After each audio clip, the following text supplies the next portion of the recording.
Hi, I'm Bill Sandvig, your host in Charleston, South Carolina for Financing the American Dream. Today, we're going to take a look into the origination and history of Charleston with a tour of Fort Sumter in the beautiful setting of Patriots Point and the Yorktown. Then we're going to transition and talk about some good old Southern rock. So follow me, we're going to take a boat ride to Fort Sumter. While we take the boat ride out to Fort Sumter, it's a great opportunity to take a look around all at downtown. I think what really keeps Charleston looking sharp is the fact that no buildings, condos, or high-rises are allowed to go up over 5 stories. This really keeps Charleston with that warm, friendly, historic feel.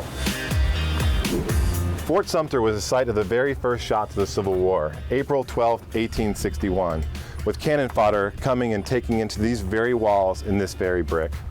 With a history-rich city like Charleston also comes history-rich real estate. Beautiful row homes of downtown Charleston with their wraparound porches and sideways doors highlight the entire city.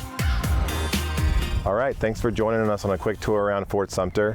Now we're going to move on with some classic Southern rock with a homegrown local band, 40 Mile Detour. While Mark's getting ready for his show tonight, I wanted to take some time to talk to Mark about 40 Mile Detour and some good classic Southern rock. Nice, thanks Bill, appreciate it. Yeah, 40 Mile Detour, we've been around about 10, 12 years now. Influences Steve Earle, Daryl Scott, we got some Tom Petty going on in there, a big nice. Neil Young fan. When you're thinking about bluegrass compared to say country or Southern rock, you're usually thinking about the instrumentation involved, right? So for bluegrass, for example, you're going to hear fiddle, banjo, mandolin, definitely that kind of stuff. But, you know, when you're talking about Southern rock, it's all about, you know, Les Pauls and Stratocasters, Telecasters. We've got an accordion player in our band, we've got a killer fiddle player. Well, Mark, I'm super excited. I will let you go and get ready for the show, and then we'll head over and check out some real estate while you're doing that. Well, thank you, Bill. Yeah, man, it was awesome. While Mark and 40 Mile Detour are getting ready for the show tonight, we get a great opportunity to look at some of that historical Charleston row home real estate. For example, the Palmer House, now a bed and breakfast known as the Pink Palace. The Pink Palace was built in 1871. 5 years ago, it sold for over $7 million, and today, it would certainly have an 8-figure price tag. Some interesting thing about the history of Charleston real estate in these row homes is you'll notice they're all built sideways to the street. This was done so that they could avoid taxes. Taxes were determined by how much house front was on the street, as well as how many doors they had access to.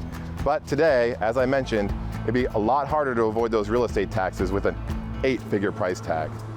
So we are gonna now head off to the evening and catch up with Mark and 40 Mile Detour.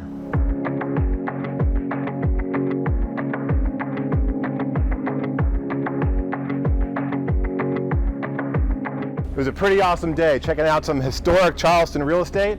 Now let's check out some historic rock and roll. 40 Mile Detour is waiting for us right inside.